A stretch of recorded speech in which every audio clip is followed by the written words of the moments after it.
Que Dieu soit loué pour la présence de tout un chacun. Nous sommes réunis ce jour pour manger le pain de vie. Le Seigneur a dit en Jean chapitre 6, verset 35, qu'il est le pain de vie. Et nous savons que le pain de vie, c'est sa parole. C'est elle qui donne la vie. Et lorsqu'on se retrouve comme ça, nous sommes donc exactement au repas du Seigneur, donc pour déguster les mets succulents que le Père a prévus pour nous. Et il est dit que Dieu fait toujours une nouvelle chose. Et donc, on ne se réunit jamais pour recevoir la même chose de la part du Saint-Esprit. C'est pas vrai. C'est une invention chrétienne. Dieu n'est pas comme ça. Et la Bible dit, il fait toujours une nouvelle chose. Soit je comprends, soit je ne le sais pas, soit je suis habitué à faire comme je fais depuis 15, 20 ans, comme la plupart des chrétiens, soit, mais Dieu n'est pas un homme pour mentir. Il a dit dans sa parole qu'il fait toujours une nouvelle chose. Donc, lorsqu'on se retrouve selon ce que Dieu a prévu, autour du repas du Seigneur, on ne peut pas repartir comme on est arrivé. C'est pas vrai. Quand dans la vie humaine, on monte à table, il y aura une différence entre lorsqu'on n'avait pas encore comment manger et à la fin du repas. Il y a une différence. On a trouvé la solution à un problème alimentaire, problème de la faim. Et donc, si même dans la vie charnelle, humaine, les choses sont simples à comprendre, claires et nettes, eh ben, dans la marche avec Dieu, c'est encore plus simple. Mais la Bible déclare, et Job chapitre 33, verset 14, Dieu parle cependant, tantôt d'une manière, tantôt d'une autre, mais l'homme n'y prend point garde. Donc, on va donc prêter attention. Nous parlons aujourd'hui, nous débutons le chapitre 5. On va le finir aussi aujourd'hui. Et dans ce chapitre, comme Dieu a toujours des objectifs, comme une maman, elle a toujours des objectifs pour ses enfants, ben nous aussi, à la manière du Père, Dieu, nous visons des objectifs. Et les objectifs de Dieu ne changent pas et ne changeront jamais. La Bible déclare, mon peuple périt faute de connaissance. Les objectifs de Dieu, ce sont toujours les mêmes. Matthieu, chapitre 10, à partir du verset 7 ou 8, rapidement, nous sommes de passage, Matthieu chapitre 10, verset 7, allez, prêchez et dites, le royaume des cieux est proche. 1. Guérissez les malades. 2. Ressuscitez les morts. 3. Purifiez les lépreux. 4. Chassez les démons, etc., etc. Donc, c'est pour enlever toute mauvaise chose qui encombre la vie de quelqu'un. Et Dieu n'a pas changé d'objectif. Le pain de vie n'est pas fait pour m'apprendre à chanter, non. Parce que si je chante, ayant le diabète dans le corps, je n'ai rien fait. Parce que la priorité, c'est faire partir le diabète. Le pain de vie n'est pas fait pour qu'on se retrouve là en train de sourire dans la communion fraternelle. Non, non, non, non. Si mon enfant est malade, même si on se retrouve là, on va rigoler. Mon rire sera un rire de vitrine, de façade. Tant que le cœur n'est pas dans la joie, parce que l'enfant est malade, pour Dieu, c'est zéro. Donc, souvent, on a été trompé par des traditions, des coutumes chrétiennes qui n'ont rien à voir avec la pensée de Dieu. La pensée de Dieu ne change jamais. Quand quelqu'un est en difficulté, même si la personne a 1203 problèmes, eh ben, à partir du moment où elle sollicite l'aide du Saint-Esprit, la priorité pour le Saint-Esprit, c'est débarrasser la personne des 1203 difficultés. Et ça, c'est non négociable. Et Dieu n'attend pas. Lorsque le chrétien pense que oui, je fais confiance à Dieu, je souffre, mais je sais que dans la suite des temps, par la prière, par les jeûnes, Dieu finira par me sortir de la souffrance. Dieu finira par parler aux sorciers de ma famille, de me laisser un peu respirer. Ce genre de pensée n'ont rien à voir avec la pensée de Dieu, parce que Dieu est un Dieu du présent permanent. D'éternité en éternité, il est là, il est Dieu. Hier, il est, aujourd'hui, il est, demain, il est. Les temps passés, présents et futurs, c'est pour la chair humaine.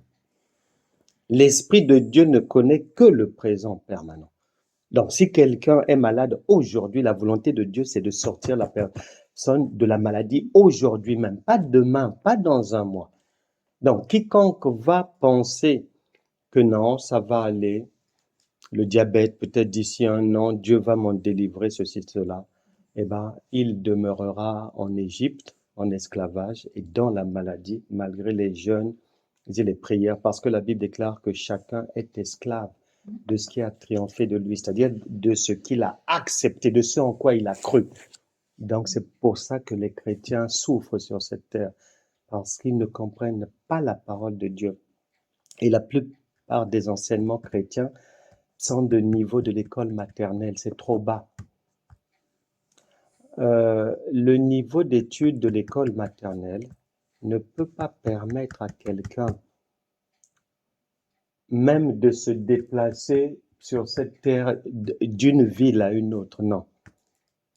Parce que déjà, à l'école maternelle, on ne sait pas lire les panneaux.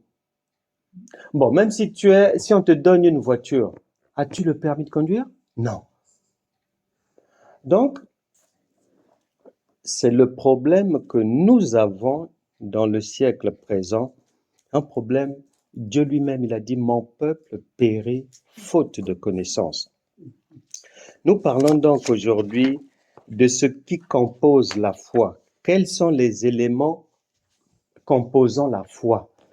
Parce que le roi Salomon a dit, celui qui réfléchit sur les choses trouve le bonheur. Or, la plupart des chrétiens ne veulent pas réfléchir. C'est pour ça qu'ils souffrent. Parce que lorsque Dieu te donne quelque chose, le cerveau, et que tu refuses de l'utiliser, eh ben, tu vas souffrir. C'est pas le diable qui va te tomber dessus, c'est le Créateur lui-même qui va bien te maltraiter. Tu trouveras la vie amère, tout simplement parce que te donne quelque chose, il a dit dominer, assujettissez, remplissez, il a tout donné, il a tout fait. Et vous ne voulez pas suivre les instructions de Dieu, mais vous allez souffrir, malgré les jeûnes, malgré les prières et tout.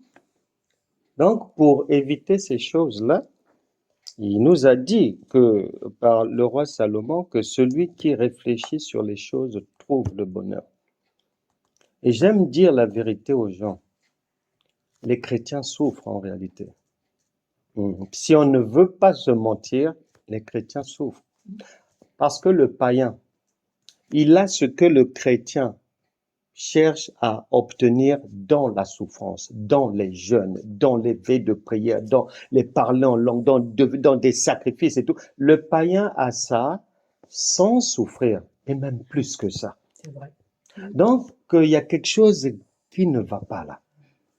Et lorsque Dieu te donne quelque chose, tu ne l'utilises pas à bon escient, lui-même va te tomber dessus.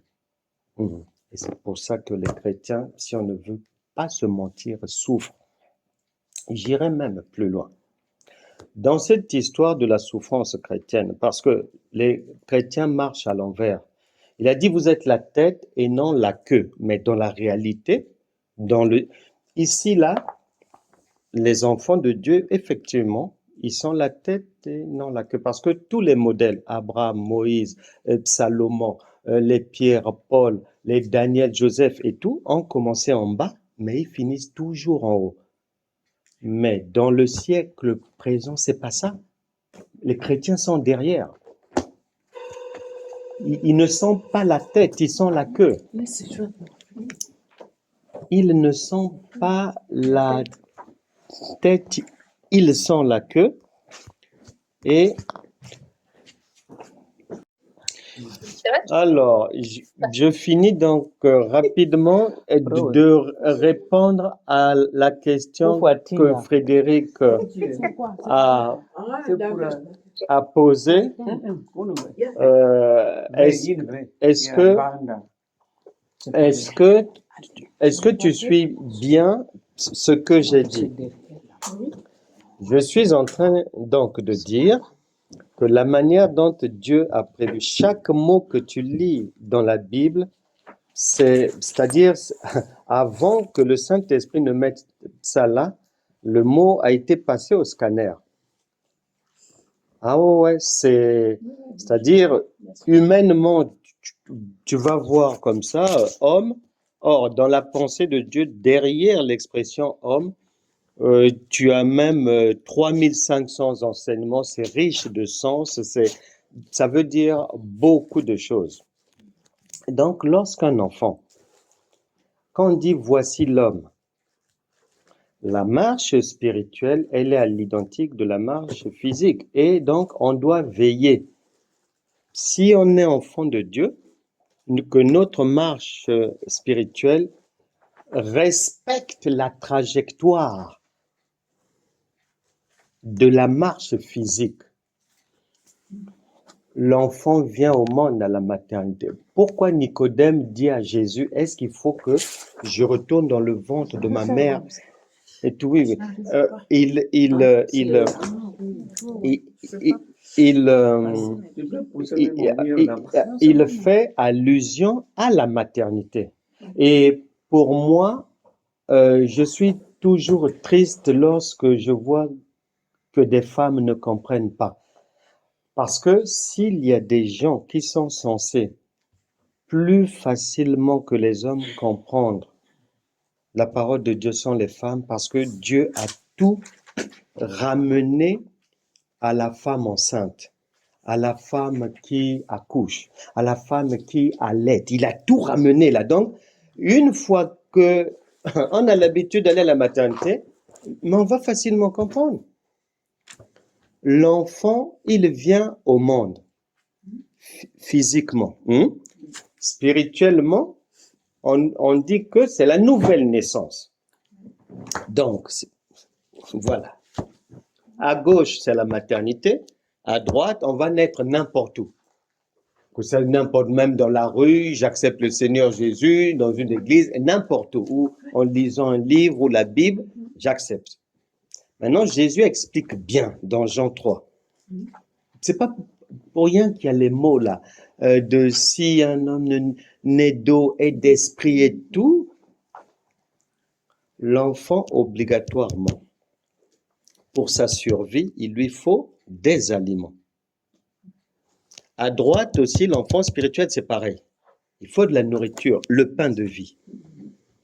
À gauche, les médecins vont dire attention, madame, votre enfant là, pour qu'il grandisse selon les normes et qu'on ne vous retrouve pas chaque semaine ici à l'hôpital, il faut varier l'alimentation. À droite, cette parole, c'est pareil, Jésus expliquait. C'est pour ça que Pierre dit aux gens que le frère Paul, c'est vrai qu'il y a des choses qu'il enseigne qui sont difficiles à comprendre, mais il faut l'écouter. Et Hébreux chapitre 5, versets 12 à 13, dit que vous, en effet, qui devriez être devenus des maîtres, vous êtes encore à avoir besoin de lait. Et la parole continue en disant que le lait, c'est pour les enfants. Il faut ce qui est solide. Donc, ça rejoint la croissance d'un enfant physique. Il commence avec le lait maternel. Ensuite, on passe au lait industriel auquel on ajoute un peu soit des légumes, soit, je ne sais pas, quelque chose d'un peu plus solide. Ensuite, c'est les céréales. Ensuite, donc c'est une nourriture, des aliments de plus en plus solides. C'est une obligation. Sinon, l'enfant se retrouve à l'hôpital où il va mourir. À droite, c'est pareil, spirituellement. Je viens, je suis né de nouveau. Comme je suis encore enfant, je reçois les premiers enseignements, les premiers rudiments. Maintenant, de la même manière que tu es en train de faire grandir ton enfant, c'est-à-dire que quand tu avances dans son alimentation, tu ne repars pas en arrière et tu ne mélanges pas des choses contradictoires. À droite aussi, c'est comme ça. J'arrive, on va me dire, oui, attention, le diable rôde comme un lion rugissant, ceci, cela et tout. Au début, donc j'ai peur et tout. On va me donner des prières pour chasser les démons, si, cela et tout. Et un jour, je viens de découvrir dans Ésaïe chapitre 45, verset 7, que le bien et le mal, le chef, c'est Dieu. À partir de là, j'abandonne immédiatement la croyance que c'est le diable qui est en train de me jouer des tours. Puisque la Bible dit, Dieu ne peut pas se contredire, il ne peut pas mentir. Donc je suis bien averti. Donc ce qui fait que je suis obligé d'abandonner. 1 Corinthiens chapitre 13, verset 11, l'apôtre Paul va venir dire, lorsque j'étais un enfant, je pensais comme un enfant, je raisonnais comme un enfant, je parlais comme un enfant, mais lorsque je suis devenu adulte, j'ai abandonné tout ce qui était de l'enfant. Donc, Dieu est un Dieu d'ordre. Quiconque ne veut pas respecter cet ordre, c'est les gens que tu vois souffrir là chez les chrétiens, en train de crier, chasser les démons. Chaque année, ils font les mêmes choses, leur vie n'avance pas. Parce qu'ils n'ont pas compris qu'il y a un ordre à respecter. Il y a des choses à comprendre. Ça ne se joue pas au niveau de crier, je n'ai pas... Non, au niveau de la connaissance. Soit tu connais et tu vas jouir des fruits de Canaan, du lait, du miel, ou soit tu ne connais pas, tu vas patauger, chercher. Même les sorciers vont te mépriser, te marcher dessus. Parce que Dieu va le permettre. Pourquoi? Parce que tu n'as pas prêté attention à ce que papa t'a dit. Tu n'as pas prêté attention à ce que maman a dit. Tu ne t'en occupes pas. Tu suis des gens qui ne sont ni ton père ni ta mère, qui racontent du n'importe quoi, qui eux-mêmes ne comprennent pas. Jésus dit, ce sont des aveugles qui conduisent des aveugles. Et les deux, ils finissent dans leur avant. Donc il n'y a pas de salut pour les gens qui sont dans l'ignorance. Il n'y en a pas. Dieu n'a pas prévu un SAMU ou secourir les gens qui sont dans l'ignorance. Non. Les ténèbres et la lumière ne marchent pas ensemble. Lorsque l'enfant physique va varier sa nutrition, ici aussi c'est pareil. Ma connaissance doit aller crescendo en fonction du repas, en fonction des aliments, crescendo.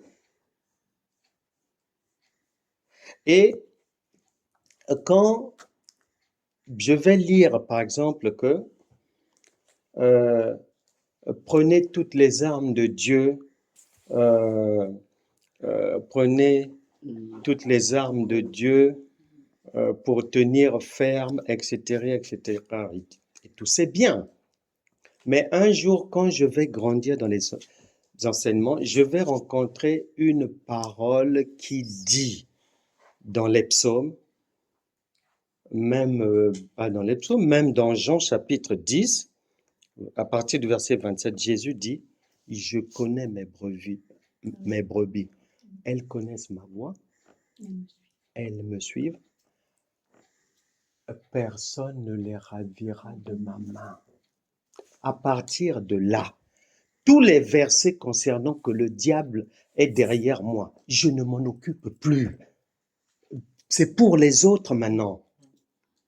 J'étais en classe de 6e. Je passe en 5e. Est-ce que l'État a fermé les classes de 6e? Il y a des versets de la classe de 6e là. Non, puisqu'il y en a qui vont venir derrière moi aussi, qui vont passer par là. Donc on ne ferme pas. On n'enlève pas ces versets-là. Jésus a dit, laissez tout. Le bon grain, le blé et l'ivraie. Il faut tout laisser ensemble. Et à la fin, moi-même, je ferai le ménage. Donc, tant qu'un chrétien ne comprend pas que Dieu a fait ça sous la forme d'une école, c'est pour ça que la Bible dit que dans l'ancien temps, on transmettait le savoir de Dieu à travers les écoles de prophètes. Dans la nouvelle alliance, le premier d'entre nous, Jésus, c'est un enseignant. L'enseignement veut dire école. Et les apôtres de Jésus, Actes des apôtres, chapitre 19, l'apôtre Paul a fait 2 ans, par exemple, dans une école, l'école de Tyrannus, en train d'enseigner. Et la Bible te dit, il n'y a rien de nouveau sous le soleil. Ce qui a été, c'est ce qui est. Donc, tant que ta marche chrétienne, tu ne vas pas l'aborder et prendre ça au sérieux comme une école. Et prendre ça comme beaucoup de chrétiens, un endroit où on vient se réjouir, danser, être dans la joie, ceci, cela. Non, non, non, vous êtes en train de vous casser le nez. Vous êtes en train de sombrer. La Bible qualifie ça, c'est de l'égarement, c'est la malédiction. Vous êtes maudits. C'est pas ce que Dieu a prévu. Un enfant, j'aime bien répéter cela, il peut être gentil à la maison. Maman lui dit fais la vaisselle, l'enfant fait. Maman dit arrange ton lit, l'enfant arrange. L'enfant peut même danser à la maison, peut même chanter, est sage et tout. Mais ça ne suffira pas à réjouir pleinement le cœur de la maman. Le cœur de la maman sera dans la joie. La Bible déclare afin que votre joie soit parfaite. Ça sera à quel moment? Au moment où l'enfant ramènera un bulletin attestant sur la base de ses apprentissages, de sa connaissance, de son passage de la 6e à la 5e. Voilà. C'est-à-dire tout ce que l'enfant peut faire à la maison, c'est pas mauvais, c'est bien, mais c'est pas là où la vie va se jouer. Malheureusement, la plupart des chrétiens sont égarés. Ils ont pris des détails et ils en font des doctrines. Ils en font des choses fondamentales et principales. Non, c'est une malédiction. Donc, il faut retenir aussi que quand l'enfant, l'alimentation va être variée, donc il va grandir. 3 ans, 5 ans, 6 ans, 7 ans, 15 ans, etc., etc. Cette croissance-là, tout le monde est d'accord, ça correspond à des degrés de connaissance. Parce que ce que l'enfant sait faire à l'âge de 15 ans, à 3 ans, il ne savait pas faire ça. À 5 ans, il ne savait pas faire ça. Dans la vie spirituelle, c'est la même trajectoire à suivre. Si quelqu'un ne le fait pas, Dieu va le dévorer. Et dans cette croissance-là, il y aura quelque chose que tout le monde est à même de constater. C'est-à-dire, quand tu vas grandir, plus tu grandis, plus quand tu vas faire quelque chose, tu as du résultat facilement. L'enfant de 17 ans, il obtient facilement du résultat sur quelque chose qu'il va essayer de faire que lorsqu'il avait 10 ans. que lorsqu'il avait 8 ans. À 7 ans, il ne pouvait pas le faire. Mais à 17 ans, il va facilement faire. À 25 ans, il n'a pas besoin de sa mère pour sortir ou ceci, cela. Donc, c'est comme ça que Dieu a fait les choses. Ce qui veut dire que dans la marche chrétienne, plus tu grandis, plus l'exaucement de tes vœux doit devenir immédiat, facile, simple.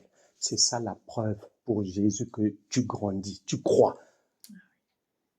Maintenant, les chrétiens marchent en contradiction avec la dynamique du Créateur.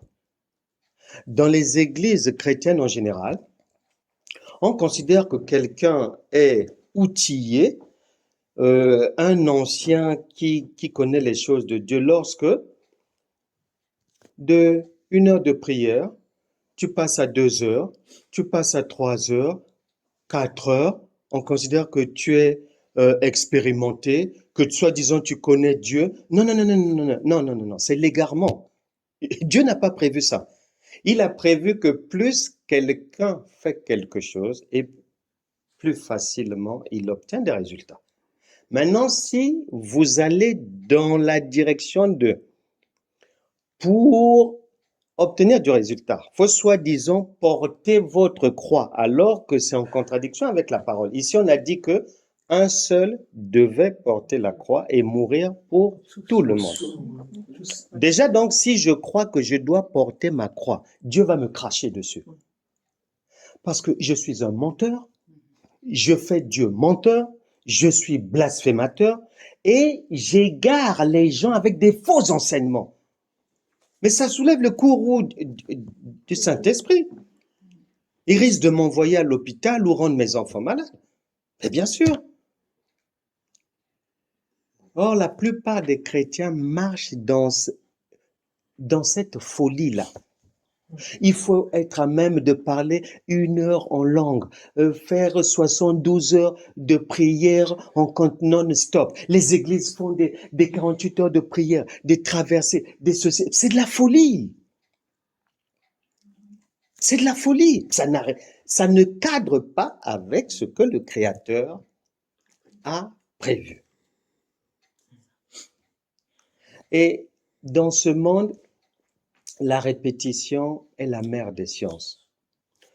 Quand tu travailles quelque part, tout le monde le sait, on n'a même pas besoin d'être allé à l'école. Quand tu travailles quelque part, si toi, tu travailles à un endroit depuis 20 ans, moi j'arrive, je postule sur ton lieu de travail. On m'embauche aujourd'hui. J'ai 2 semaines d'ancienneté.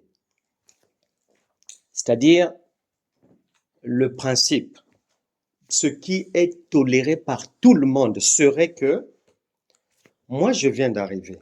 J'ai peut-être 2 semaines, 1 mois d'ancienneté dans la boîte. Donc, pour faire une tâche, je peux même mettre 2 heures. Mais toi qui as 20 ans de boîte, tu mettras 10 minutes. Tu mettras 10 minutes. Si tu mets le même temps que moi, non, même ton patron va te licencier. Ah ouais. Si, on va licencier la personne. Parce que humainement, c'est pas concevable que celui qui vient d'arriver et celui qui a 20 ans d'ancienneté mettent le même temps pour faire une tâche. C'est-à-dire, le cerveau humain ne peut pas accepter ça. Maintenant, regarde ce que les chrétiens font. On a une église locale. Tu trouves quelqu'un qui a bac plus 20.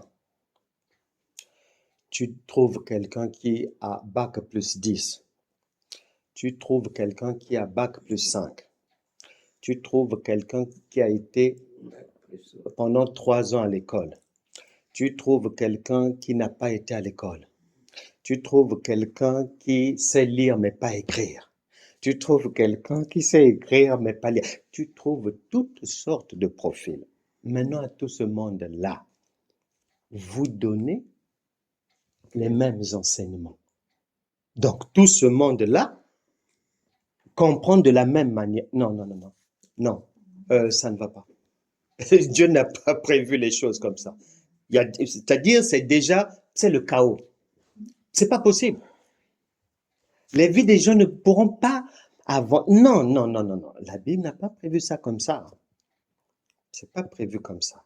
C'est prévu sous la forme d'école, au fur et à mesure des enseignements. Les niveaux de compréhension avancent. Ce qu'on faisait avant, on abandonne pour embrasser de nouvelles choses, de nouvelles connaissances et on obtient plus facilement du résultat et tout. C'est ce que Dieu a prévu. Et la Bible dit la nature elle-même ne vous enseigne-t-elle pas? Donc, du fait que les chrétiens, un, ne veulent pas réfléchir. Deux, quand Dieu dit A, toi tu vas faire B, tu es dans la désobéissance. Donc ils sont désobéissants. Trois, il est dit, la désobéissance, c'est un péché. Quatre, Romains chapitre 6, verset 23 vient dire, le salaire du péché, c'est la mort. On n'a pas précisé, oh non, le péché seulement d'impudicité. Non, non, non, non. Péché, c'est péché. Toute désobéissance, tu ramasses. Et dans un pays,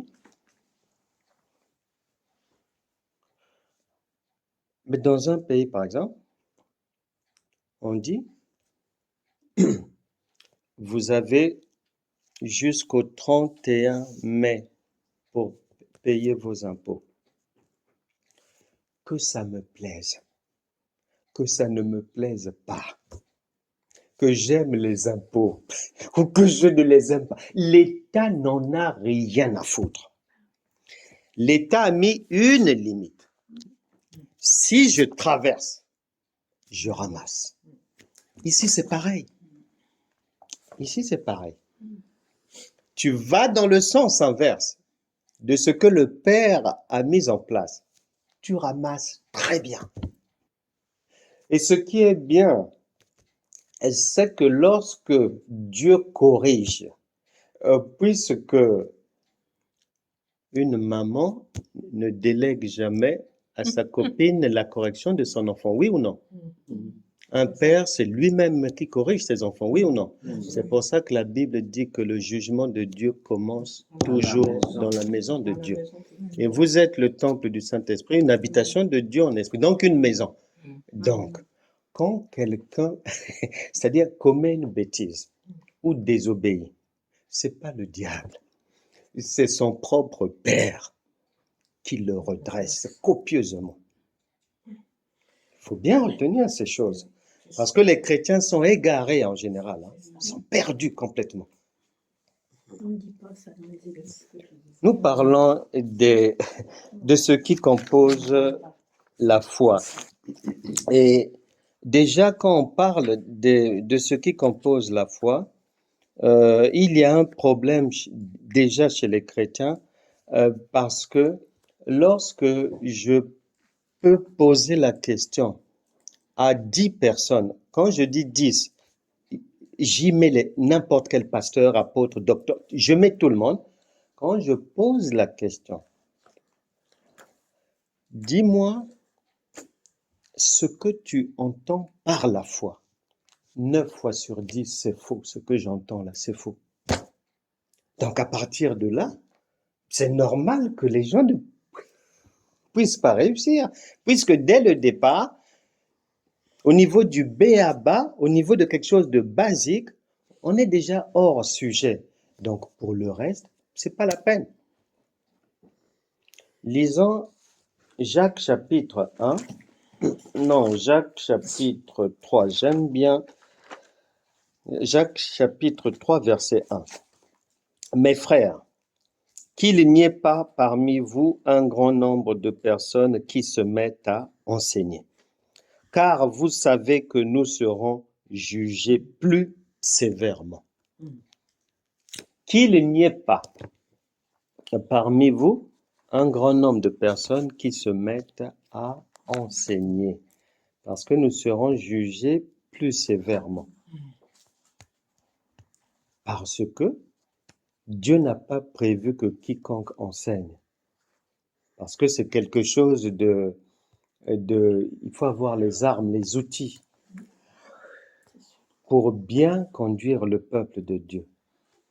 Il faut que le Saint-Esprit t'ait donné réellement son esprit pour faire ce travail. Or, lorsque tu ouvres tes yeux, tu regardes à droite, à gauche, tu trouves 1 milliard d'églises locales. Tu trouves 100 millions de prophétesses sur les réseaux sociaux. Tu trouves des prédicateurs, prédicatrices partout. Or, la parole de Dieu n'a pas prévu ce cas de figure, ce qui veut déjà dire que, nous sommes en danger. Lui dit je n'ai pas prévu beaucoup d'enseignants, parce que c'est quelque chose de particulier. Il faut que ça soit donné par le ciel, mais il y en a pas. Ce que tu vois là,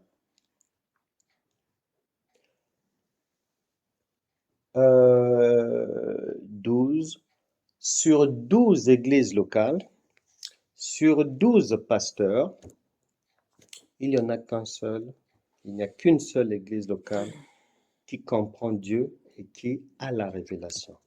Tu me demanderas comment je le sais. Je le sais parce que lorsque Jésus, en Matthieu chapitre 16, versets 13 à 19, après avoir enseigné, formé ses disciples 3 ans et demi, il fait l'examen en leur demandant « Qui suis-je pour vous ?»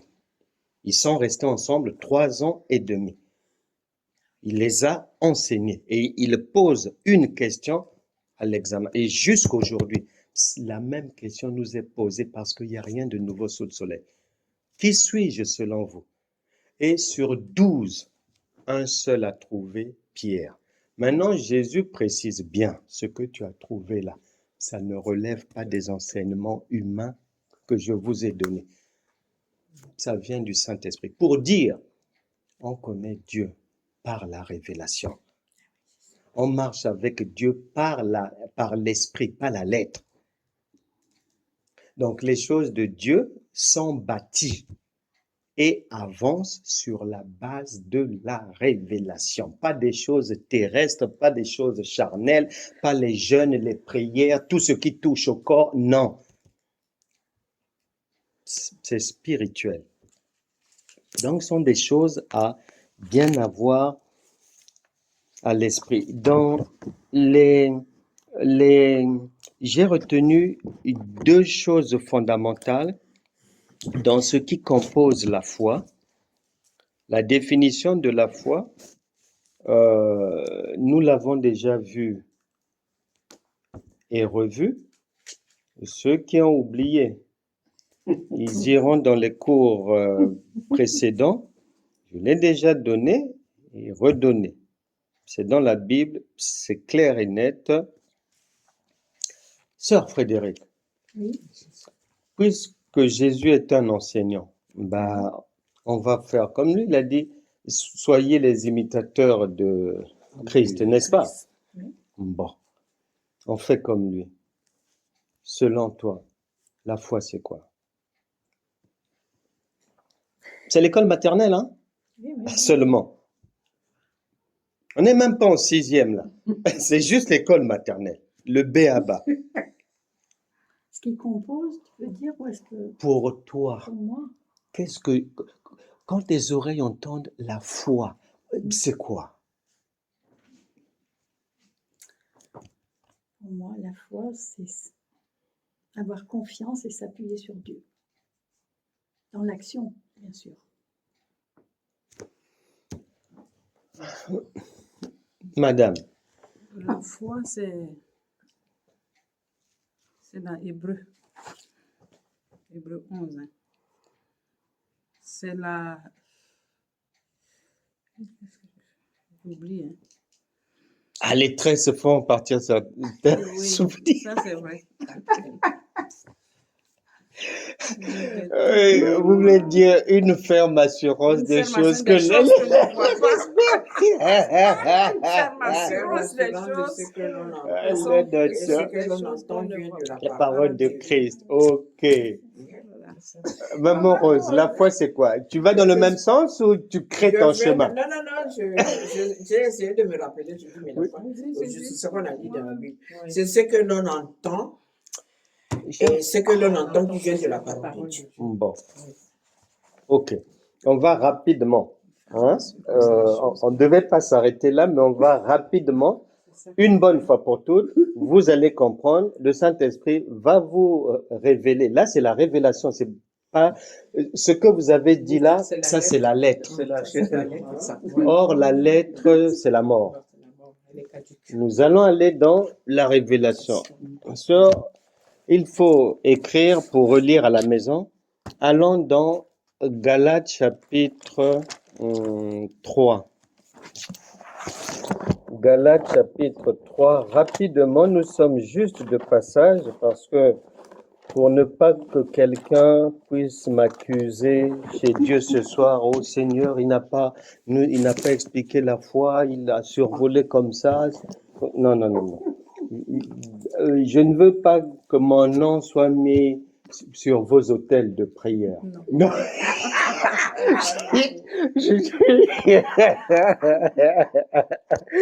Alors, Galates chapitre, oui, mais on en parle comme ça, mais c'est vrai. Galates chapitre 3. Ma sœur, lisez. Comme il y a des lunettes, Galates chapitre 3, à part le verset 22 et le 23. Ça Je dit lis la quoi? parole. Mhm, Mais l'Écriture a tout renfermé mhm, sous le péché mhm, afin que ce qui avait été promis mhm, fût donné par la foi en Jésus-Christ mhm, à ceux qui croient. mhm, Avant que la foi vînt, mhm. nous étions enfermés sous la garde de la loi. Regarde, Voilà. la phrase avant que la foi vint. Donc, ça veut dire que la foi, c'est un homme. Le verbe venir, Oui, c'est pour un déplacement. tout à fait. C'est pour un déplacement. Donc, il y a avant la venue de la foi Mhm. et une fois que la foi est là. Donc, rien qu'à partir de ce verset, votre Hébreu 11.6, vous mettez ça à la poubelle. 11.1, vous mettez ça à la poubelle. Puisque tu as dit que c'est une ferme assurance. Ici, on te fait comprendre que c'est un homme. Oui. Donc, comme Dieu ne peut pas se tromper, Hébreu 11.6, on est obligé de mettre ça d'abord de côté. On laisse ça pour le CP1. Mhm. Nous, on monte, on continue. Galates chapitre 1. Galates chapitre 1, versets 22 et 23. C'est pas toi. Non, il y a Non. trois, C'est un. Non. puis il y a un. Dans Galates 3, Il y a mes sœurs, Galates. je vous donne un bon conseil. Quand vous arrivez à la maison, prenez un moment. Il faudra bien relire ça. Les chrétiens aiment faire les choses à la va-vite. Non, non, non, avec Dieu, c'est pas comme ça. Galates, chapitre 3, versets 22 à 23. Plus Galates, chapitre 1, versets 22 à 23 encore. Lisez, ma sœur.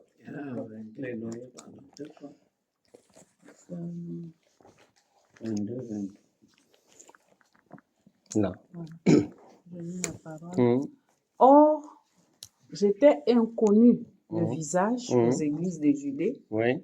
qui sont en Christ. Hum, Seulement, elles avaient entendu dire, celui qui autrefois hum, nous persécutait hum, annonce maintenant la foi hum. qu'il s'efforçait alors de détruire. Là, ça confirme que on combattait quelqu'un. Oui. Celui qui combattait la personne Mhm. l'annonce maintenant. Est-ce que tu suis bien, ma sœur? Oui. Voilà. Là, nous sommes maintenant dans la révélation. C'est plus votre Hébreu 11.1. Non, ça, c'était l'école primaire. Mais on a avancé maintenant dans la révélation. Donc, là, on vient confirmer. La foi, c'est bel et bien un individu. Oui. que lui, Paul, combattait. Hein, ma sœur? Bon. Maintenant, dernier verset et on va avancer. Actes des Apôtres, chapitre. Oui. Non,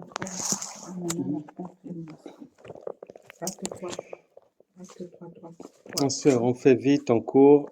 Les choses de Dieu, ça prend du temps à expliquer. Donc, acte 9, versets 4 et 5. Lisez. Il tomba. Il ne faut pas oublier que d'où on revient là, Galates chapitre 1, verset 22-23, il y a quelqu'un qui combattait la foi, mais qui maintenant parle de la foi. Ok. Donc la foi en un mot, c'est un homme. Allons-y. Tu as trouvé. Vas-y, ma soeur. Puisque Pierre, Paul À partir du combattait Jésus. verset 3. Non, 4 et 5, pardon. Pardon, Oui. 4 et 5. Il tomba par terre Mhm, et il entendit une voix qui lui disait, mhm. Saul, Saul, pourquoi me persécutes-tu? Stop.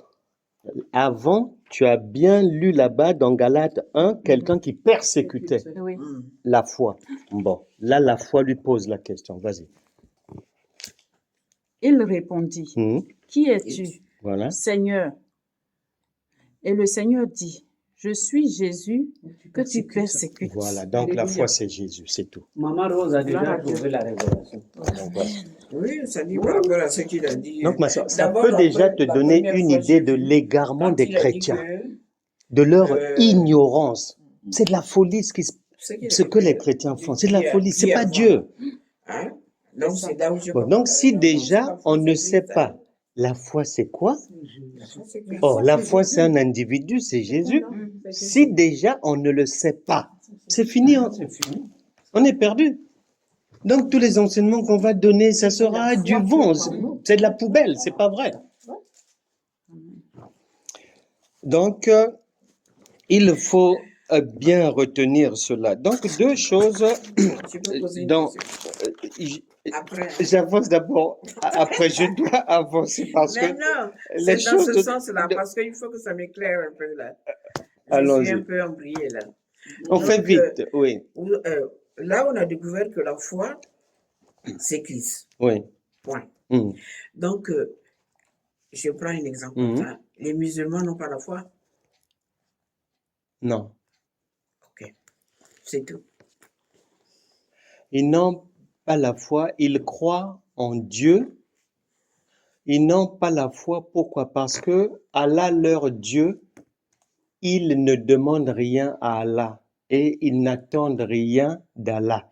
Allah est très loin. Ils reconnaissent seulement que Allah existe, il est vraiment loin. Voilà. Ok. Or, la foi, Jésus, il est là. Voilà. C'est différent. Donc, il y a deux éléments fondamentaux dans ce qui compose la foi. Je les ai résumés en premier élément, c'est notre divinité. C'est-à-dire que si tu dis que tu as le Saint-Esprit, là c'est l'école. Donc il faut poser les choses au tableau pour comprendre. La manière dont on fonctionne dans les églises, les gens viennent, on parle, après chacun pense en ça. Non, non, non, non, non. On ne peut pas comprendre Dieu. Là, c'est la première science qui existe dans l'univers. Ça.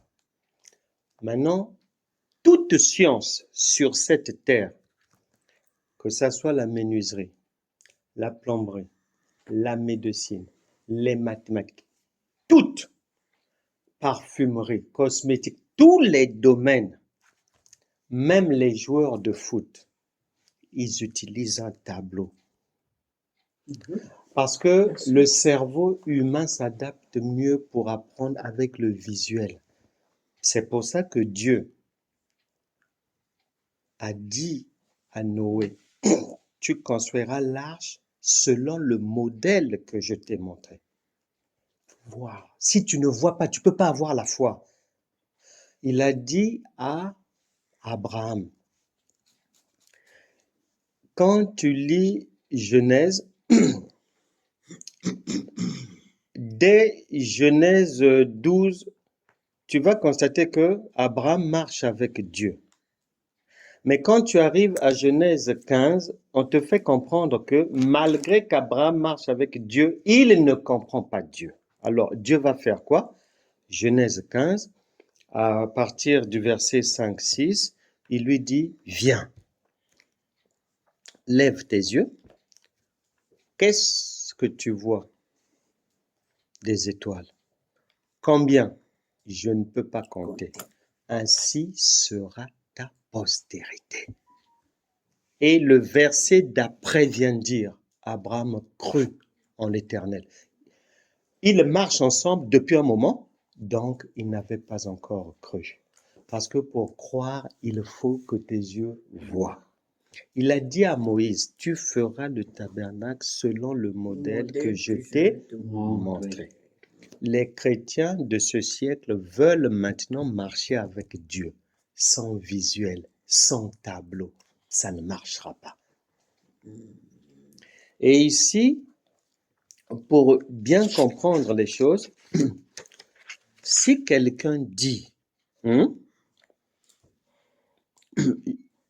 j'ai la foi, bon, vous savez maintenant que ça veut dire j'ai Jésus avec moi. Hein? Bon.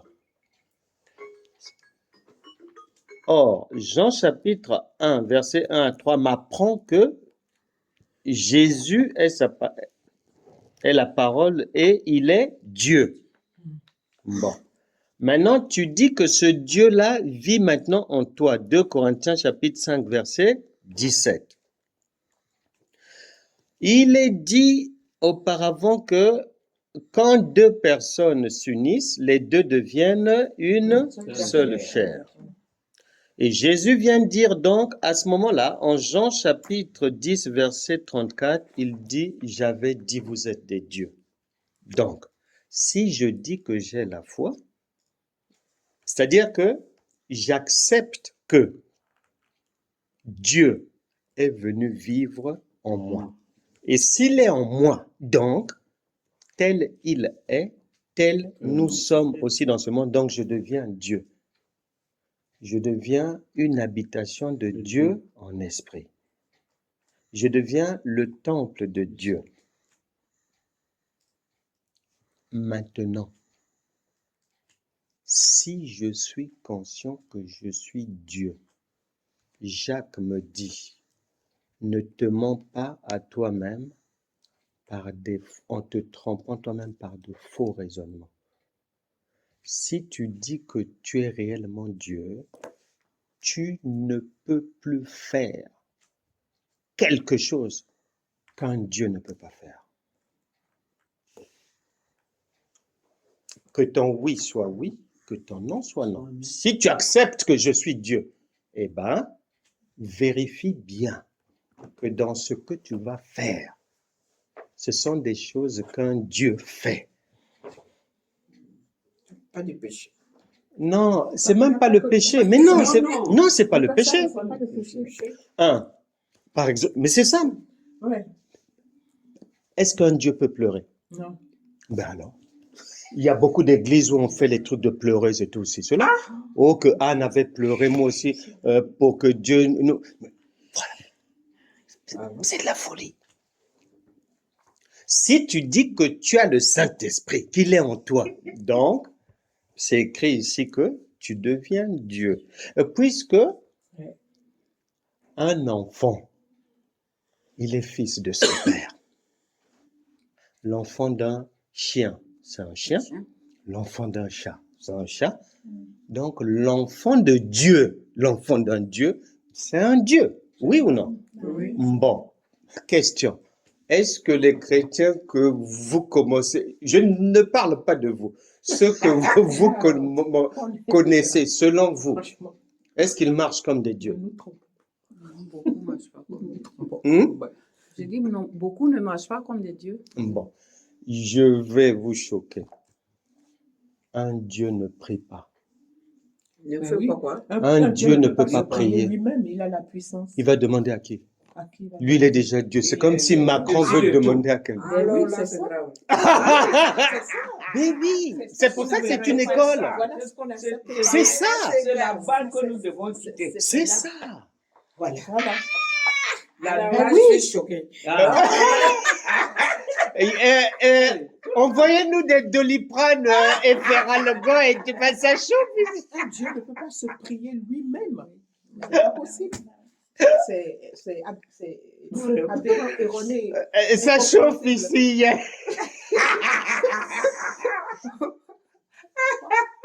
Alors, cette école-là, non. ah, Non, mais la révélation, C'est ça Ma la sœur. révélation. c'est ça. C'est ça. un Dieu va se mettre à Eh genoux oui, c'est pour ça. demander Un à Dieu qui? ne peut pas se mettre à genoux pour demander. Non. Nous sommes les enfants de Dieu. Et lui-même. Ouais. Il est en nous. Alors, Il est en Comme nous avons vécu longtemps dans vous voyez un peu les caniveaux dans lesquels les gens sont. Oui. Vous voyez un peu la différence qu'il y a entre Dieu et les chrétiens. Ouais. C'est deux chemins diamétralement opposés. Un Dieu ne peut pas pleurer. Un Dieu, il résout lui-même ses problèmes. C'est pour ça que, au lieu de rester dehors, Dieu avait compris que non, les gens, ils sont toujours désobéissants, ils sont dans les difficultés. Il faut que je sois du dedans pour que pour les solutions sortent de l'intérieur, pas du dehors. Jésus, qui devient le Saint-Esprit, est un Dieu du dedans, pas du dehors. Donc, s'il est dedans, si j'ai un problème, je ne peux plus demander à un Dieu qui est dehors, là-bas, de la forêt, là-bas, de venir m'aider. Il est déjà là. Si je le fais, mais c'est comme un avion qui sort de sa trajectoire, c'est un crash. C'est difficile de comprendre que Dieu est là-dedans. Parce que le pilote doit suivre la feuille de route. Moindre égarement, c'est la mort. C'est pour ça qu'ici, il a dit, Matthieu chapitre 7, verset 13, que large est la voie qui mène à la perdition et plusieurs sont là-bas. Et étroite est la bonne voie. Donc, il y a très peu qui comprennent. Donc, en fait, quand on parle de la foi, c'est pas ce qu'on entend. Ah, la foi, c'est cela. Ah, non, non, non, non, c'est pas ça. Hein. C'est quelque chose de plus élevé, de solide. C'est pas la maternité. Donc, tout enfant de Dieu doit être conscient de sa divinité. C'est le point de départ. Ça commence là. De sa divinité. Oui, parce que enfant de Dieu veut dire Dieu. C'est pas moi qui le dis, c'est la Bible qui le dit. Je vais vous dire ça. Oui, il y a toujours les Psaume chapitre 82 par exemple, on va lire ça. Psaume 82. On va lire ça. Psaume 82.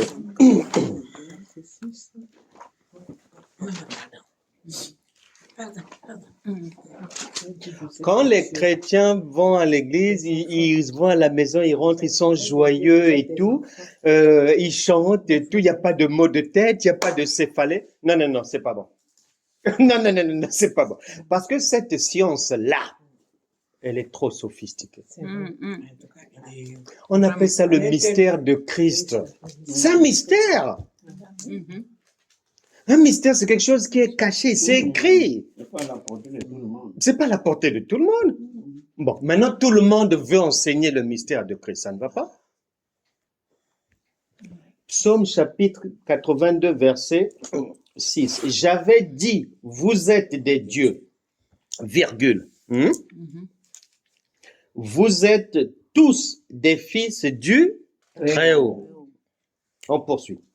Cependant, Vous mourrez comme des hommes. Parce que vous êtes des dieux, l'égal fils de Dieu, donc ce pas des hommes, ce sont des dieux. Mais comme vous vous comportez comme les hommes, vous faites des prières des hommes, vous faites les choses, vous adorez là pendant des heures comme des hommes, alors qu'un Dieu ne peut pas adorer. Il est lui-même, il est autosuffisant. Il va adorer qui? Pour faire quoi? Les chrétiens disent que non, ils pensent que quand ils adorent, ils disent que je chante pour Dieu, je danse pour mon Dieu. Ok, d'accord. Quand vous faites redescendre ces chrétiens-là de leur nuage, vous posez maintenant la question. Vous chantez pour Dieu, c'est bien. Vous dansez pour Dieu, c'est bien. Bon. Est-ce que l'un de vous a déjà demandé à l'un de ses enfants de chanter pour lui ou de louer ses louanges, de l'adorer? Non. Aucun parent ne fait ça. Non. Un parent n'attend pas ça de son enfant. Maintenant, les gens, par ignorance, par égarement, la mentalité égyptienne, ne comprenant pas les Écritures, ils pensent que Dieu va leur demander de danser, que quand ils dansent, Dieu est content aussi, cela. C'est de la folie. Puisque toi-même, même à ton enfant, tu trouves ça anormal de dire à ton enfant de chanter pour toi, de te louer, toi, humainement. Nous, pécheurs, on ne le fait pas. Et tu crois que c'est Dieu qui va te demander de faire ça? C'est l'ignorance, on ne comprend pas les Écritures. Si tu ne peux pas dire à ton enfant que mon fils, oui, ce que tu vois à la télé, les gens fument la cigarette, si tu veux, tu peux aussi fumer. C'est-à-dire, si tu ne peux pas le dire à ton enfant, Dieu aussi ne peut pas te donner le conseil de fumer. C'est-à-dire, ça ne sert même pas d'aller chercher à faire des retraites spirituelles ou que j'attends que Dieu me parle. Non, tu vas perdre ton temps. Tu vas te rider le visage pour rien. La Bible dit, ayez du bon sens. C'est tout. Ce que tu ne peux pas dire à ton enfant de faire, Dieu ne te demandera jamais de le faire. Donc, ça ne sert même pas de prier, non. Donc, il y a, dès le départ, un chrétien qui ne sait pas ce que veut dire la foi, qui n'assume pas sa foi, c'est-à-dire il ne sait même pas que la foi est maintenant au-dedans de lui.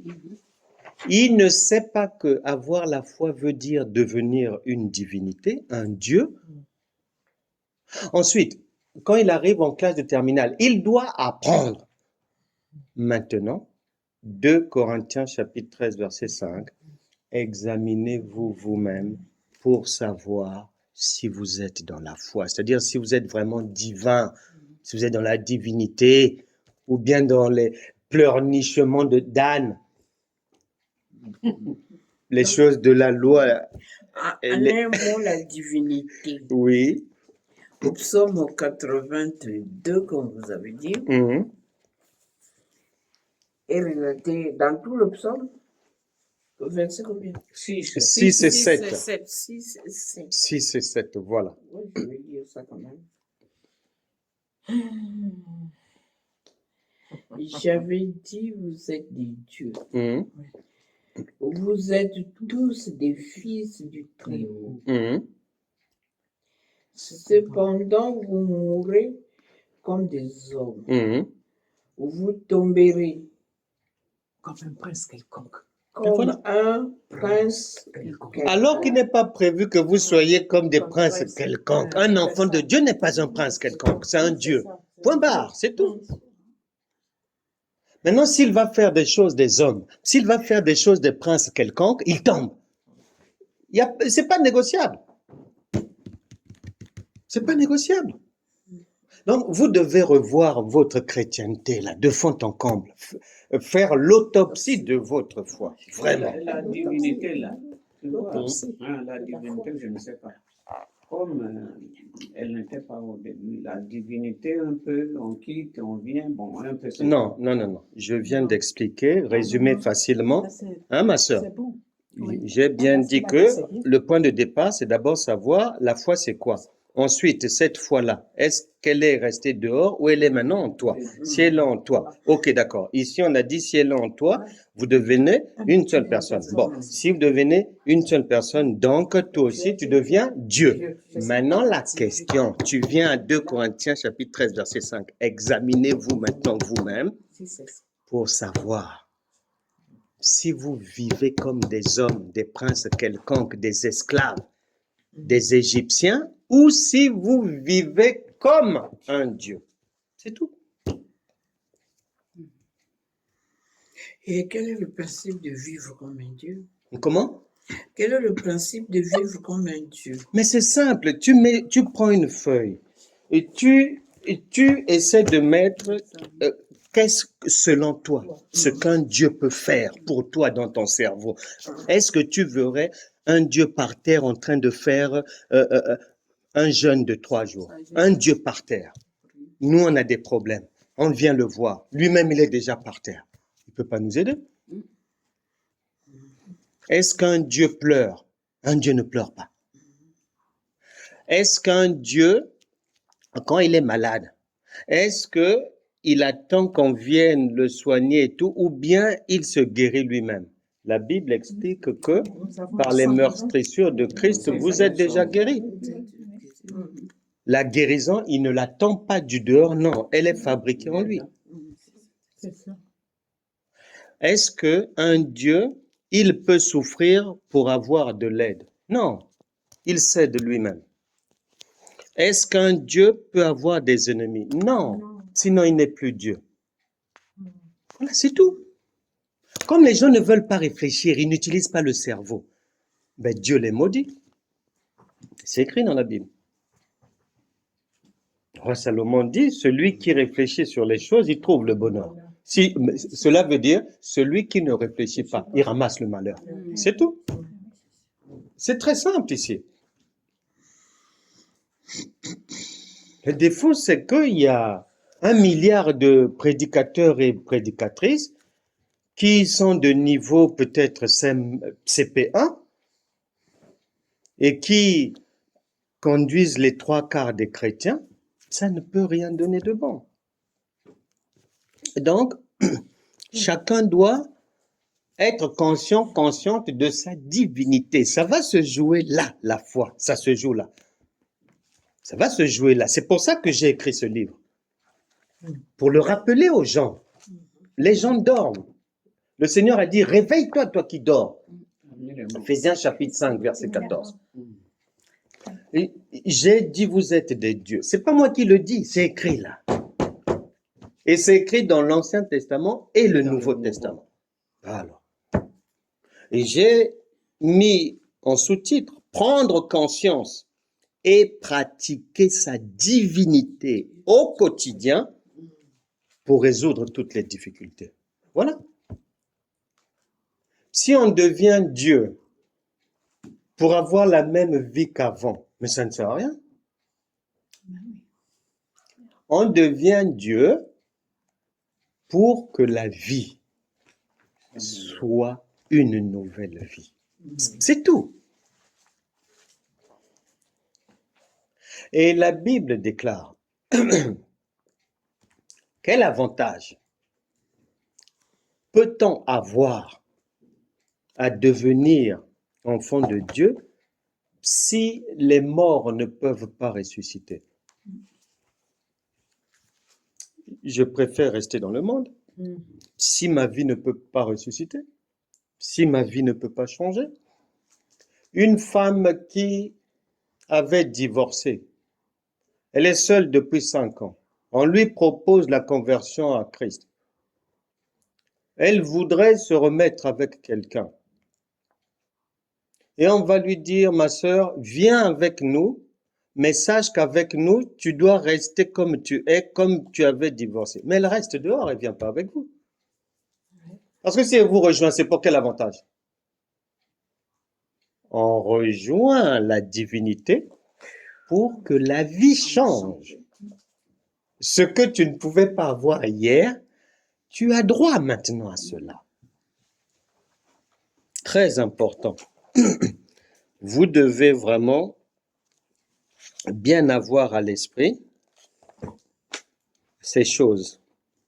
On va faire un cas pratique sur c'est-à-dire pourquoi beaucoup de chrétiens, beaucoup d'églises, beaucoup de gens, ça ne peut pas marcher parce qu'ils prennent un verset biblique et ils en font une doctrine. Non, c'est pas comme ça.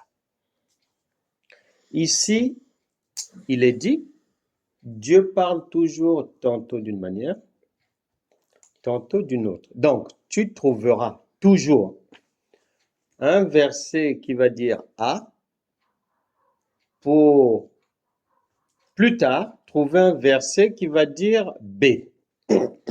Maintenant, si tu choisis entre les deux, tu prends A et que tu fasses une doctrine, tu enseignes A seulement A. La Bible dit que c'est de l'égarement. Pourquoi? Parce que Dieu a institué les choses de la manière suivante. Lundi, le problème arrive, tu vas le résoudre avec A. Mais le même problème, s'il revient mercredi ou vendredi, en fonction des personnes qui sont concernées par le problème, du lieu, du moment, des enjeux, etc., il va te dire non, ne prends pas A, prends B. Maintenant, si toi, tu as bâti ta vie chrétienne sur A, ça veut dire que tous les jours, tu vas te tromper. Malgré tes jeûnes, malgré tes prières, tu vas te tromper. Parce que lui, il ne change pas. Il est le même hier, aujourd'hui, éternellement. Comme il a déjà prévu que les problèmes du lundi, si tu prends A, il n'est pas dit que mercredi, que je te donne aussi A pour résoudre le problème. On va changer. Parce qu'un enfant, il grandit. Quand un chrétien ou un pasteur ignore ces choses, c'est pas la peine. C'est pour ça que les gens souffrent. C'est pas la peine. Un exemple. Lisons Hébreux chapitre 10, verset 25. Un verset que beaucoup de chrétiens aiment et qu'ils serrent dans leur cœur. Hébreux chapitre 10, verset 25. Sœur Frédéric, peux-tu nous lire ça à haute et intelligible voix, s'il te plaît? Hébreux chapitre 10, verset 25. Allons-y. Alors, n'abandonnons pas notre assemblée, Oui. comme c'est la coutume de quelques-uns. Ok, d'accord. Il est dit, n'abandonnons pas notre assemblée comme c'est la coutume de quelques-uns. Donc, nous savons ici que pour les chrétiens, on parle de ne pas abandonner l'église locale, n'est-ce pas? Oui, c'est ça. Bon, ok. Allons maintenant à Actes des Apôtres, chapitre 17.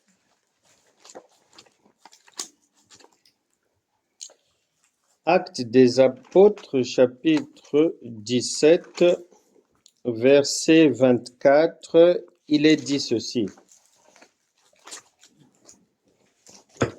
Le Dieu qui a fait le monde et tout ce qui s'y trouve, virgule, étant le Seigneur du ciel et de la terre, virgule, n'habite point dans des temples faits de mains d'hommes. Ma sœur, je te pose maintenant la question. Est-ce que Dieu vient de se contredire ou il s'est trompé?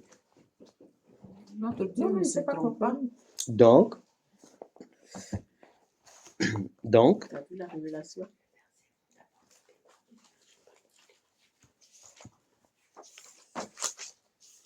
donc, Dieu ne se trompe pas. Le même hier, aujourd'hui. bon, éternel. oui, mais à droite, on dit n'abandonne pas l'assemblée. À gauche, on dit moi, je ne vis pas dans ces assemblées-là. Alors, tu choisis quoi?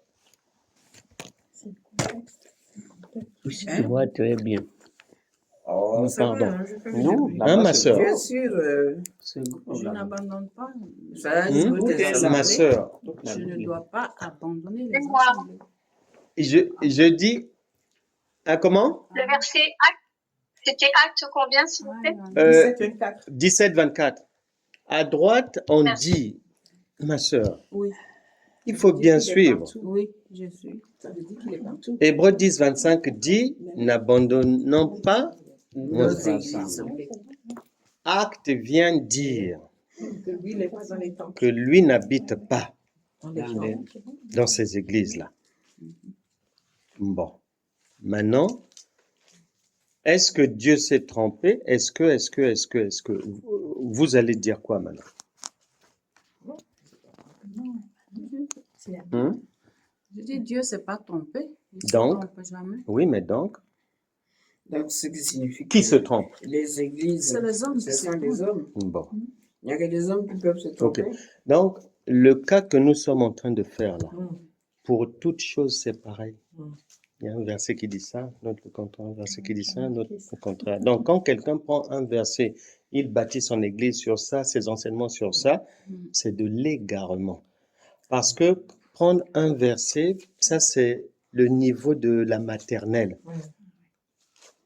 Au fur et à mesure des enseignements, il faut que le Saint-Esprit ouvre l'esprit pour expliquer à la personne les choses qu'elle n'avait pas comprises hier, qu'elle va maintenant comprendre. Maintenant, elle laisse ce qu'elle n'avait pas compris hier à ceux qui vont venir derrière. Eux aussi vont faire leur marche et un jour, s'ils sont déterminés à comprendre, Donc, il est partout. le Seigneur leur ouvrira l'esprit pour comprendre. Ici, en fait, si on est à la maternelle de Dieu, on va comprendre, si on arrive à Hébreux 10, 25, on va croire que voilà, il faut que je reste, je ne quitte pas mon assemblée. Mais plus tard, quand je vais grandir dans les enseignements, le Saint-Esprit va me permettre de comprendre ceci. Je résume, hein, on n'a pas le temps. oui, Ce oui. sont des choses, il faut bien expliquer. Les explications prennent du temps. Nous courons après le temps. En fait, dans la pensée de Dieu, il faut toujours savoir que du premier verset au dernier verset, Dieu parle d'abord de lui-même. Il ne parle pas des choses des hommes. Les choses des hommes, c'est après, puisque la Bible dit que les choses invisibles précèdent les choses visibles. Oui ou non? Oui. Et Dieu a fait d'abord les cieux et après la terre. Donc, quand Jésus pose la question à Pierre, Pierre a été le seul à comprendre ce que les yeux ne voient pas. Donc, quand on cherche à comprendre Dieu, on se focalise sur ce qui n'est pas écrit. C'est-à-dire, ce que je lis là, je suis averti que c'est pas la pensée de Dieu. Ce sont les choses des hommes. Or, la priorité, c'est que je comprenne la pensée de Dieu parce que c'est la pensée de Dieu qui guérit, qui délivre, qui brise les jougs. Voilà. Et tant que je n'ai pas compris la pensée divine, je n'ai pas la révélation, je vais jeûner en vain, je vais prier en vain parce que je suis prévenu que la lettre, ce que je lis là, ça tue. Il y a la mort, il n'y a pas la vie dedans. Donc, je résume. Au début, je vais croire, oui, Hébreux 10, 25 me parle de mon église locale. Mais si je suis dans une bonne église où le pasteur, il poursuit son enseignement aussi, il grandit dans la connaissance aussi, un jour, il doit m'apprendre que, en fait, ma compréhension de n'abandonnez pas vos assemblées, c'est une compréhension charnelle, humaine, c'est la lettre. Maintenant, dans la révélation, assemblée, chez Dieu, il appelle assemblée ses enfants, ses témoins. Son assemblée, c'est Pierre, Jacques, Jean. Donc, c'est tous ces livres-là. C'est ça l'assemblée de Dieu. Ça, c'est son assemblée. Maintenant, quand il dit n'abandonne pas ça, Oui. il te l'a déjà dit d'abord en Josué chapitre 1 verset 8 que ce livre de la loi ne s'éloigne pas. Voilà, c'est de ça que Dieu parle. C'est pour ça que il peut se permettre de dire qu'il n'habite pas dans des temples faits de main d'homme. Parce qu'il ne peut pas se contredire. C'est toi qui vas croire qu'il parle des murs. Lui, c'est qu'il n'a pas parlé des murs. Voilà. C'est ta propre compréhension des mots que tu comprends que le Larousse te donne. Mais lui, on est prévenu. Ésaïe chapitre 55, verset 8 à 9. Autant les cieux sont éloignés de la terre, autant mes voix sont éloignées de vos voix et vos pensées éloignées de mes pensées. Donc, en fait, c'est un homme averti en vaut deux. On est prévenu que ce que je vais lire là, c'est pas la pensée de Dieu. Donc, je suis obligé de rechercher la révélation. Or, on vit dans un monde chrétien où il y a une seule église sur 12 où tu trouves la révélation. Il y a un seul pasteur sur 12 qui peut enseigner les gens la révélation divine. Or, Jésus a dit à Pierre, c'est sur toi que je bâtirai mon église. Donc, Dieu ne fait rien sans la révélation. Voilà. Ah ouais. Dieu ne fait rien sans la révélation. Ils sont 12, ils posent une question, un seul a trouvé, et celui qui a trouvé, il dit que voilà, c'est sur toi que je vais bâtir. Et c'est à toi que je remettrai les clés du séjour de mort. Donc le reste là, ceux qui sont dans la chair là, c'est pas possible de voir Dieu. C'est pour ça que La révélation. les La révélation. chrétiens C'est pour vous que les clés sont données pour souffrent. l'Église. Je vous donne un témoignage rapidement et puis après on prend la seconde partie et on va finir. Je parlais avec une femme qui me disait, voilà, dans mon quartier, il y a un voisin qui fait de la sorcellerie, il nous attaque. Il y a un autre voisin là-bas, il a une profession de mage, quelque chose comme ça. La nourrice de notre enfant a fait de la sorcellerie sur l'enfant, elle pinçait l'enfant et tout. Donc, quand je l'écoutais, je me rendais bien compte que elle voyait le diable partout. Maintenant, je lui dis, allons dans Ésaïe chapitre 45, verset 7. Je lui demande d'ouvrir sa Bible. Et elle lit. Là-bas, on dit, je résume, que et le bien et le mal, c'est Dieu qui est l'auteur de tout. Donc, je lui dis, qu'est-ce que tu vas encore redire une fois que tu lis, une fois que le Saint-Esprit te dit que tout ce que tu dis, là, sorcier, ceci, cela, sorcière à droite, sorcière à gauche, que c'est lui qui est le chef de ça. Qu'est-ce que tu en dis? Elle réfléchit après. Oh oui, mais les attaques, faut pas. Donc, tu as beau faire lire les versets, la personne, en tout cas, c'est plus fort qu'elle, tellement que le nom du diable est dans son ADN, dans son cerveau, l'a complètement colonisé. Elle a du mal maintenant à croire en ce que dit la parole. Et c'est le problème de beaucoup de chrétiens. De beaucoup de chrétiens. Or, Dieu n'est pas un homme pour mentir.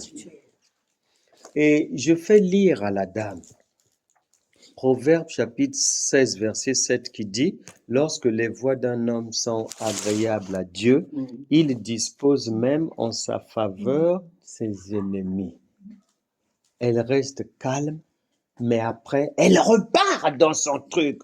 Oh, oui, mais on les attaque, c'est pas toi qui les sens, c'est nous qui les ressentons. Je dis non, non, non, non. Je ne mets pas en doute. Je demande cette parole de Dieu-là. C'est à mettre où? À la poubelle, on met ça où là?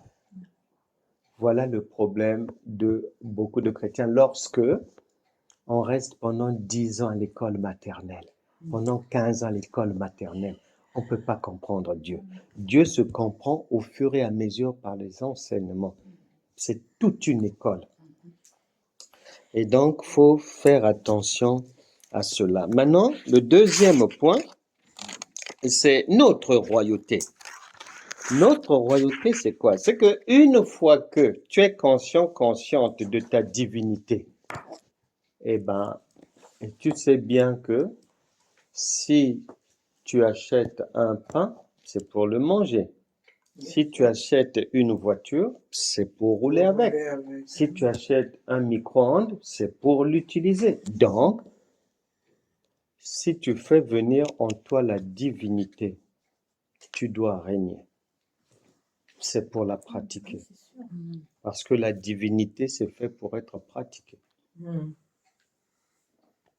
La divinité, elle doit s'exercer. C'est pour ça que j'aime bien dans Jacques chapitre 2 verset 26, il est dit « La foi sans les œuvres est morte ». Mais moi, j'aime bien dire la divinité. Parce que la foi, c'est la divinité. Eh oui. Une divinité maintenant qui est en toi. La divinité sans les œuvres, sans la pratique, sans l'exercice, sans le règne, c'est zéro.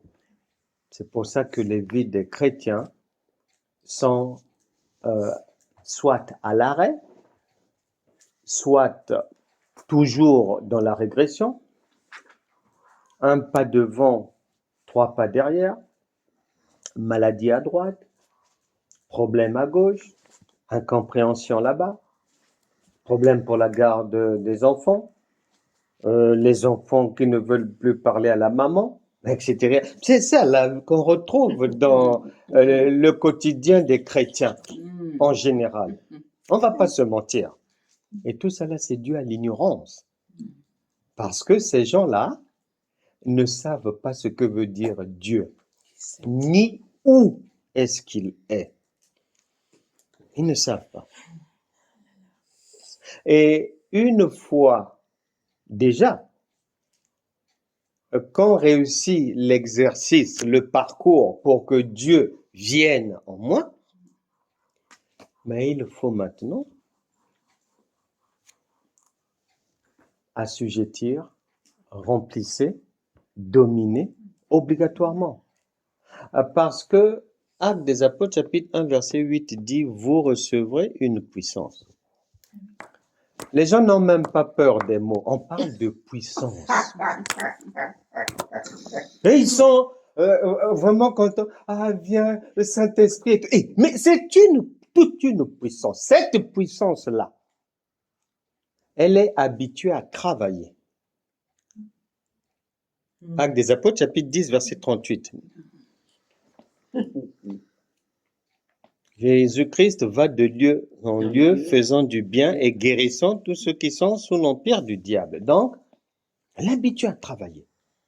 Maintenant, elle vient en toi et tu la mets en vacances. Mais elle va te créer des problèmes. C'est-à-dire, on n'a pas dit qu'une fois que ça vient en toi, ça devient des puissances. Non, c'est toujours puissance. C'est une puissance. Ça doit travailler. Si ça ne travaille pas, ça va créer les maux de tête, le cancer, les diabètes, les céphalées. Mais bien sûr. Mais bien sûr. C'est écrit ici, hein. La Bible dit, c'est pour ça que plusieurs parmi vous sont malades, sont infirmes et d'autres sont morts. Et la Bible ajoute, il n'y a rien de nouveau sous le soleil. Donc jusqu'à aujourd'hui, c'est la même chose. plusieurs sont malades, plusieurs sont infirmes et meurent par ignorance, faute de connaissance. Ils ont accepté de recevoir une puissance qu'ils ne connaissent même pas. Donc c'est à l'aventure, quoi. C'est très dangereux. C'est très dangereux. Donc, vous avez reçu gratuitement, vous devez donner gratuitement. Non. C'est pas un verset. Si comme ça se résumait à danser, chanter et jeûner, ça ne ferait pas 2000 pages. Hein. Dieu n'est pas bête. Hein. Si c'était seulement que j'ai un problème, si je me mets à genoux et que c'est fait, ça ne ferait pas 2000 pages. Ça ferait 2 pages. Et encore. Mais si ça fait comme ça, rien que de voir ça, ça m'interpelle. C'est-à-dire que quand je vois déjà ça, et je vois ce que l'on fait dans le monde chrétien, je me dis non, ça ne tient pas. Ça ne tient pas. Donc on doit faire attention, les bien-aimés, à savoir que dans les composants de la foi, il y a un premier gros morceau qui est ta divinité et le second morceau, c'est ta royauté, c'est-à-dire la pratique de ta divinité. C'est en cela que chacun sera effectivement un Dieu et ne mourra pas comme un prince quelconque. Il ne mourra pas comme un homme vulgaire. Que Dieu vous fasse du bien.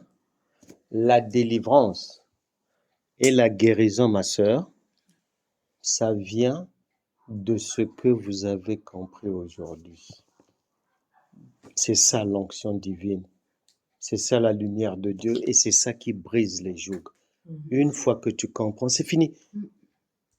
Non, c'est fini.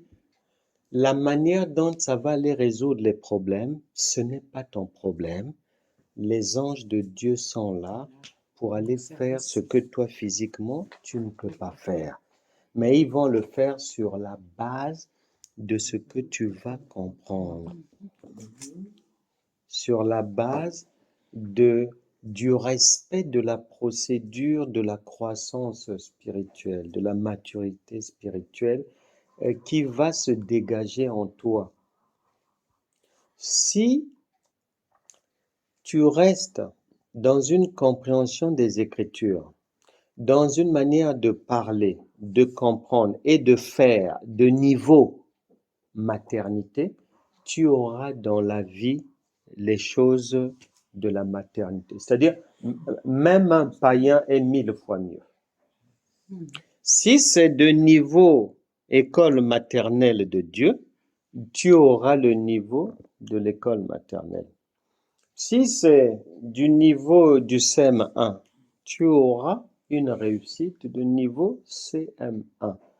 Si c'est de niveau 3e, tu auras. Si c'est de niveau terminal, tu auras. Si c'est universitaire, tu auras. C'est pour ça que la Bible déclare, Jean chapitre 8, verset 32, vous connaîtrez la vérité. Et la vérité, c'est-à-dire la connaissance que tu vas avoir, va donner l'indication du degré de la réussite dans ta vie. C'est ce que veut dire Jean chapitre 8, verset 32. Et c'est pour cela que l'apôtre Pierre, en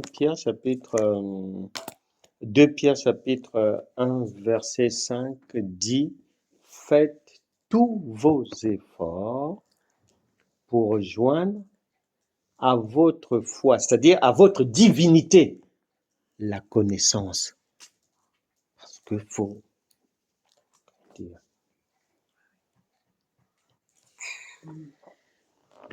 Que le Saint-Esprit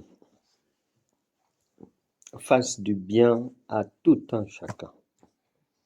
Que ce pain de vie soit une lumière définitive qui chasse les ténèbres dans la vie de chacun de nous. Que ce qui n'était pas encore arrivé, ce qui était attendu, ce qui traînait à venir, ce qui était bloqué, puisse arriver désormais dans la vie de chacun en fonction de la lumière reçue. Que les malades soient guéris, les sourds entendent, les muets parler, les affaires aillent de l'avant, que tout démon qui oppresse quelqu'un quitte la personne, que la lumière divine brise tout joug, brise les malédictions, brise les liens. Soyez désormais libres. Il est écrit que c'est pour la liberté que Christ vous a affranchi, c'est-à-dire vous a donné sa lumière. Et si donc le Fils vous affranchit, vous serez réellement libre. Amen. Amen.